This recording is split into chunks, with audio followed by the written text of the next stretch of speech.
안녕하십니까. 조선대학교 제약부에서 사업을 하는 오형기라고 합니다. 네, 두급의 감독을 합니다. 네, 잘 부탁드리겠습니다. 오늘은 이전에 올린 자기의 챌린지 동화에 대하여 자신이 전문으로 하는 코칭의 관점으로부터 분석해 보자고 합니다. 이전에 동화를 아직 못 보고 있는 분은 링크를 발라놓기 때문에 먼저 보고 이 동화를 보신 것이 이해가 깊어진다고 생각을 합니다. 우리말로 해설하겠습니다만 슬라이드와 자막은 일본말로 하겠습니다. 양해를 해주셨으면 합니다. 동화는 연습의 목적, 연습의 효과성, 성공까지의 과정, 그리고 코치가 어떻게 이 과정에 참여할 수 있는지를 분석하고 있습니다. 끝까지 보아주셨으면 다행입니다. 먼저 이 챌린지 동화는 폰팡학 간의 신형 코로나 바이러스 감염 확대를 막기 위해서 체육소주생들도 포함해서 대학생들이 다 귀가했습니다. 그 다음에 소설 연습을 보는 시간이 비어 개인적인 오락으로 찍었습니다. 오락으로 찍었습니다만 하나의 연습으로 선립되어 있었기 때문에 이 연습을 분석한 동화를 촬영하는 것으로 코치에 되고 싶은 학생, 또 현장에서 소조 지도를 하시는 선생님들의 이 연습을 못하는 기간에 능력 향상에 도움으로 되면 좋겠다는 생각으로 이 동화를 발신하고 있습니다. 이 연습의 목적으로는 파스를 할 때 위 밸런스가 무너지지 않도록 하는 코스를 잡는 것, 그리고 파스를 어떻게 하고 있는가에 대한 운동 감각 의식, 동감 의식을 형성하는 것이었습니다. 코스하고 동감 의식에 대하여 간단히만 설명하겠습니다. 먼저 코치가 연습을 제공하는, 아니면 선수가 연습을 하는 목적은 경기력을 올리는 것입니다. 경기력의 구조에 관한 설명은 생략하겠습니다만 기술력은 경기력의 중요한 요소의 하나라고 할 수 있습니다. 이 기술력은 코스하고 간로 구성되어 있습니다. 코스는 운동학적으로 말하면 자아중심적 신체 지식이라고 불리고 자신의 신체의 미미핵을 느끼는 동감력입니다. 쉽게 말하면 자기 자신의 움직임에 대한 감각, 이렇게 할 수 있습니다. 반대로 강은 정형투사화적 신체 지식이라고 불리고 자기 몸과 그 둘레의 정형과의 관련 속에서 움직임을 선택하여 실천하는 능력이라고 할 수 있습니다. 쉽게 말씀드리면 자기 이외의 정형에 대응하여 어떤 자신의 움직임을 선택하는가에 대한 감각, 이렇게 할 수 있습니다. 실은 기술력의 트레이닝을 할 때 특히 직접적인 대인 구조를 가지는 두구와 같은 극이, 이러한 판정 스포츠의 기술 트레이닝에서는 이 코스하고 강을 동시에 키우는 것이 효과적이라고 생각할 수 있습니다. 그러나 혼자서 연습을 할 때에는 코스 습득에만 잡목하는 경우가 많다고 생각을 합니다. 이번 챌린지 동화에서 실시한 연습은 코치가 제공하는 연습으로서는 완전히 좋은 연습이라고는 말 못한다, 이러한 인식만은 가져놓도록 해주십시오. 이어서 동감의식을 설명하겠습니다. 동감의식은 자기가 어떻게 움직이고 있는가에 대한 의식으로서 코스의 습득과 관련이 깊습니다. 크기처럼 총형이 시시각각으로 변화하는 경기에 시합 중에 코스에 대하여 의식을 하면서 플레이할 때에는 거의 없다고 할 수 있습니다. 그리고 사람이 운동을 학습할 때에 그 운동을 어떻게 하고 있는가에 대하여 의식을 하고 있을 때도 있습니다만 거의 의식을 안 하고 있을 때도 있습니다. 또 의식을 하면서 연습을 하고 있었습니다만 이것이 순련 태어나가는 과정에 의식이 없어질 때도 있습니다. 자전거를 어떻게 타고 있는가, 지금 의식을 하고 있는가, 이렇게 생각해주면 이해하기 쉽다고 생각을 합니다. 그래도 스포츠 선수에 있어서 자기가 어떻게 운동하고 있는가에 대한 의식, 동감 의식을 가지는 위는 몇 가지 이유로서 중요한 일이라고 할 수 있습니다. 하나는 트레이닝의 과제를 설정하기 위해서입니다. 실시한 운동에 대한 감각, 의식이 있으면 다음은 이렇게 움직여보자. 지금의 감각이 좋았기 때문에 같은 감각으로 움직여보자. 이렇게 될 것입니다. 또한 감각이 이상하게 되었을 때 대처를 할 수 있게 됩니다. 통감 의식을 형성하는 필요성은 움직임이 나쁘게 되었을 때에 준대합니다. 좋을 때에는 의식을 안 하는 것이 좋은 결과로 될 경우가 많습니다만 자기의 움직임에 대하여 늘 의식을 돌리고 있는 선수라는 것은 자기의 움직임이 이상하게 되었을 때 수정을 자기의 힘으로 할 수 있습니다. 마지막으로 지도자, 코치로 되었을 때의 조언을 하는 소재로 하기 위해서입니다.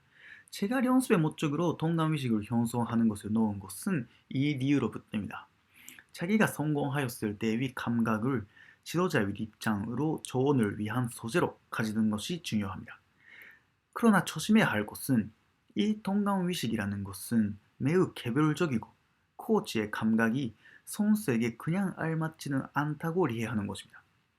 코치의 감각을 강요해버리면 선수의 감각을 이상하게 만들어버리는 가능성이 있다고 염두에 두면서 조언을 할 필요가 있다고 말할 수 있습니다. 사토さん 말하고 있는 것은. 다음으로 연습의 유효성에 대하여 생각해 보겠습니다. 효과적인 연습을 생각할 때에 중요한 요소가 네 가지 있다고 저는 생각하고 있습니다. 그것이 총형과 동작의 유사성, 얼마나 생각하면서 하고 있는가, 연습의 난이도, 선수의 동기부여, 모티베이션입니다. 이 네 가지입니다.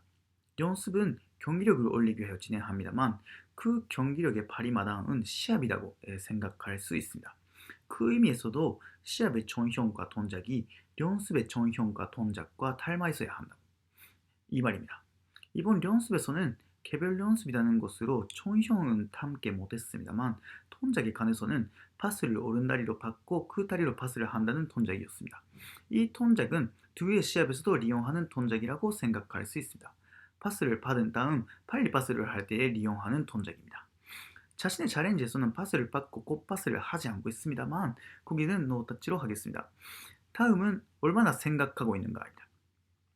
여기에 관해서는 쭉 같은 동작을 반복하고 있으며 그렇게 뇌수는 활동 안 하고 있다고 생각을 할 수 있습니다. 그러한 의미에서 이 연습으로서는 좋은 연습이라고 말 못한다고 뉘우치고 있습니다. 같은 방향에만 던지는 것이 아니라 세 군데 목표를 향해서 던지기 때문에 동작을 바꾸기 위해서 생각을 하고 있습니다만 뇌수의 활동량으로서는 많지 못했습니다. 다음 할 때에는 세 가지 목표를 랜덤으로서 파스를 받는 순간에 결정하는 식으로 진행하면 더 효과적으로 되는 것이 되었던 것이 아닌가고 생각하고 있습니다. 다음으로 연습의 난이도입니다. 연습의 난이도는 너무 간단해도 너무 어려워도 안 됩니다. 할 수 있는 움직임, 실패가 적은 움직임을 하고 있어도 움직임의 질은 올라가지 않습니다. 가벼운 무게로 근육 트레이닝을 하여도 근육이 커지지 않는 것과 마찬가지입니다. 못하는 움직임을 할 수 있게 되는 것, 할 수 있는 움직임의 질을 올리는 것이 기술 트레이닝의 목적이라고 생각하면 너무도 쉽게 성공해버리면 연습의 난이도를 옳게 설정 못했다고 볼 수 있습니다. 반대로 너무 어려워도 안 됩니다. 다음의 요소인 선수의 모티베이션하고도 연관이 있습니다만 과제의 난이도와 동기부여, 모티베이션이라는 것은 역유자,逆유지의 관계가 있다고 합니다. 너무 간단하면 그 과제에 대한 모티베이션은 올라가지 않습니다. 과제가 어렵게 되면 조금씩 모티베이션은 고조합니다만 너무 어렵게 되면 다시 내려갑니다. 혹시 내가 50m 떨어져 있는 목표를 향해 3번 연속으로 성공시키라는 과제를 받고 있었더라면 저는 불가능하다고 느끼고 모티베이션은 올라가지 않고 있었을 것입니다. 그러나 이번 챌린지에서는 5번째 도전으로 2개 목표를 다지고 있습니다. 이때 노력을 하면 할 수 있을 만하다고 느끼고 있습니다. 그런 의미에서 난이도는 옳게 설정할 수 있었다고 보고 있습니다. 마지막으로 선수의 모티베이션입니다. 아까도 모티베이션이 높다, 낮다고 이야기를 했습니다만 높다는 것은 자기결정의 정도가 높다는 의미입니다. 동기부여의 자기결정리론에 대한 설명은 생략하겠습니다만 자기결정의 정도가 높은 행동, 즉 내발적 동기에 위한 행동이라는 것은 거기서 얻은 배움의 량이 많아진다고 말듣고 있습니다. 여기서 내발적 동기와 외발적 동기라고 2분에서 이해하기 마련입니다만 외발적 동기에도 단계가 있다는 것만 강조해 놓겠습니다. 예를 들고 교원이 구조시키는 것하고 교원이 과제를 주고 있지만 학생이 하는 중요성을 인식하고 해야 한다는 마음으로 하는 행동, 이 동기부여는 량적 외발적 동기부여라고 할 수 있습니다만 후자 쪽이 보다 내재화되어 있으므로 배움의 효과는 높아집니다. 내발적 동기에 가까워지면 가까워질수록 배움의 량이 커진다고 이해해 주었으면 괜찮습니다. 이번 연습에 관해서는 저 자신이 하자고 해서 하고 싶어서 했던 연습이기 때문에 배움의 효과는 컸다고 할 수 있습니다. 그러니까 자주 연습을 스스로 하는 선수가 많이 성장한다고 생각됩니다.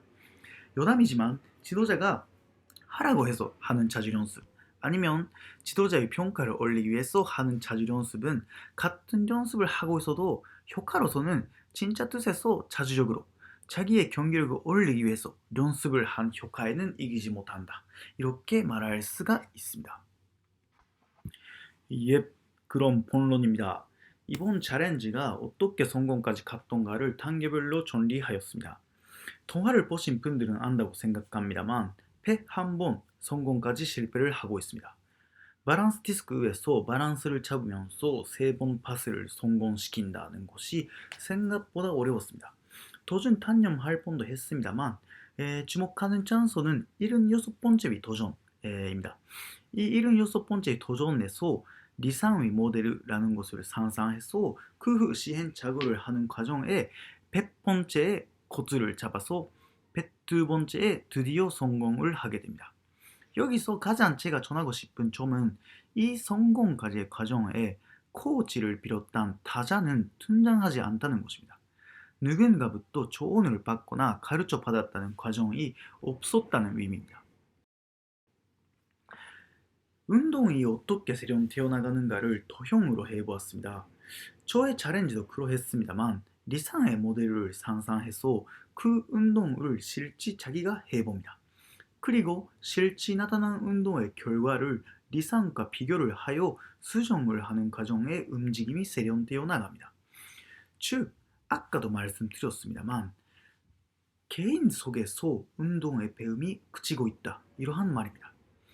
그러면 코치의 필요성은? 라는 부분이論점으로 된다고 생각을 합니다. 코치는 필요 없는가? 이러한 물음이 생긴다고 생각을 합니다. 그에 대한 답은 반 옳고 반 틀렸다고 저는 생각하고 있습니다. 먼저 옳다고 생각하는 근거, 코치가 필요 없다는 생각에 대하여 해설하겠습니다. 하나는 아까도 설명한 것처럼 선수는 자기로 배우고 성장할 수 있다는 것입니다. 반대로 반 틀렸다는 근거라는 것은 비고츠키라는 연구자가 정리한 최근절 발달 능력 이것의 존재입니다. 사람의 배움에는 혼자서 할 수 있는 배움과 MKO라고 말듣는 타자 More knowledgeable other이기 때문에 또 지식을 가진 타자 스포츠 같으면 코치를 생각해주면 좋습니다만 이 타자하고의 접함이 있어서 도달할 수 있는 영역이 있다는理論입니다. 이것에 대해서는 실생활을 통해서 느끼는 부분은 많다고 생각합니다만 사람은 혼자서 배우는 것에는 한계가 있다는 것은 사실입니다. 그러니까 교원이나 코치, 부모와 같은 어른이 배움을 도와주고 있는 것입니다. 그러나 문제의식을 여기서 그치면 안 됩니다. 도와주어야 한다고 너무도 가르치거나 강요하는 것으로서 혼자서 할 수 있는 부분을 배웠지 않고 있는가는 생각입니다. 타자가 너무도 개입을 하면 선수가 혼자서 할 수 있는 양이 적어집니다.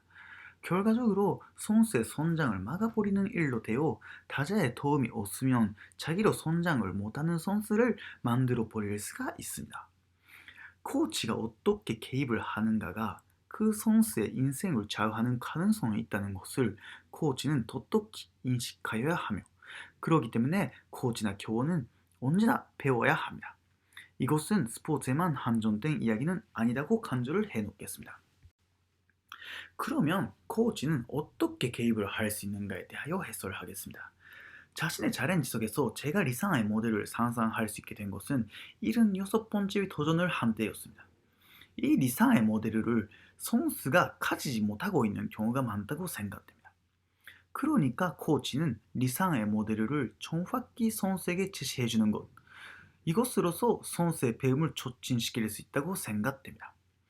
그리고 리상의 모델을 상상해서 시행을 해보아도 자기의 몸이 어떻게 움직이고 있는가를 선수가 잘 모르고 있는 경우가 많습니다. 여기서 정확하게 운동의 결과를 알려주는 것도 코치에 위한 중요한 개입이라고 생각할 수 있습니다. 리상의 모델을 제시하고 초절한 피드백, 이것이 코치의 중요한 역할이라고 생각할 수 있습니다. 조심해야 하는 것은 선수가 모르는 정보를 주는 것하고 적극적으로 하고 싶게 되는 발언을 해야 한다는 것입니다. 예를 들고 실패, 다시 실패라고 결과를 그저 이야기하면 선수의 입장으로서는 이와랜드 멋있더라 이렇게 생각해 버릴 수가 있습니다. 또 이렇게 하라, 이렇게 하시오 라는 발언도 추천은 안 합니다. 선수가 자기가 하고 싶어서 연습을 하고 있는데 명령을 받으면 그것은 외발적인 동기에 위한 행동으로 되어버립니다. 선수가 생각해서 자기의 힘으로 답을 찾아내도록 하는 것이 중요합니다. 저의 챌린지로 말하면 파스를 한 이후에 손이 떨어지고 있는 것을 안 코치가 파스를 한 이후에 손을 목표를 향해서 펴세요. 이렇게 가르치는 것보다 파스를 한 이후에 손이 어떻게 되고 있었어? 라고 질문을 던지고 파스를 한 이후에 손에 주위를 돌리도록 해서 선수 자신이 깨닫게 하는 것이 중요합니다. 또한 긍정적인 말로부터 발언을 시작하는 것이 좋습니다. 전혀 안 돼. 파스한 이후에 손 죽고 있지 않는가? 이러한 발언보다 나이스 파스, 파스의 속도는 매우 좋지만 파스한 이후에 손이 어떻게 되고 있었어? 좋아질 것이니까 많이 공부해보자 라는 발언 쪽이 선수는 잘 듣고 뇌수를 발동해 줄 것입니다. 또 자기가 하자고 한 연습인데도 불구하고 자중이나고 단념하자고 한 타이밍가 있었습니다. 이러할 때에 코치가 적극적으로 긍정적인 발언이나 움직임의 위식을 돌리는 팔문을 해주면 모티베이션은 유지되었다고 생각을 합니다. 코치는 선수의 동기부여, 모티베이션을 부정적인 발언 등으로 외발적인 것으로 만들어 버리는 것이 아니라 내발적인 동기를 유지하기 위한 발언을 해주는 것으로 선수의 배움이 촉진된다고 생각할 수 있습니다. 선수가 하고 싶다고 느끼는 연습을 생각하는 것도 코치의 중요한 역할이라고 할 수 있습니다. 예, 오늘 내용으로서는 이상입니다. 질문이 있는 조대체육학부의 3, 4학년생이 있으면 온라인 수업 시에 질문해 주십시오. 그의 분들 속에서 만일 질문 등이 있으면 코멘트란에 코멘트해 주십시오. 될수록 답할 수 있도록 하겠습니다. 현재 이 사태와 관련하여 연습을 못하는 소주생들, 연습이 못해서 스트레스가 쌓이고 있다고 생각합니다만 혼자서라도 할 수 있는 연습은 많습니다. 체력 트레이닝 이외에도 기술 트레이닝도 공부를 하면 할 수 있을 것이기 때문에 여러 구상을 하면서 경기력을 떨구지 않도록 노력해 봅시다. 이 기간에 진행하는 연습은 거의 100% 내발적인 동기에 위한 연습이라고 말할 수 있기 때문에 성장하는 찬스입니다. 효과적인 연습을 진행하여 많이 성장해 봅시다. 선생님들, 학생들이 돌아오면 학생들은 연습을 하고 싶다는 마음으로 준만하고 있을 것입니다. 외발적인 동기로 연습에 나서는 학생들의 동기를 외발적으로 만들어 버리지 않도록 여러 구상을 해봅시다. 현재의 어려운 상황을 모두의 지혜를 모아 곧 넘어설 수 있도록 합시다. 이 난국을 넘어서면 좋은 결과가 기다리고 있게 할 수 있는 일부터 자스해 봅시다. 마지막으로 모든 사람들의 건강을 바라면서 통화를 마치겠습니다. 도와주셔서 고맙습니다. 채널 등록해 주셨으면 매우 고맙습니다.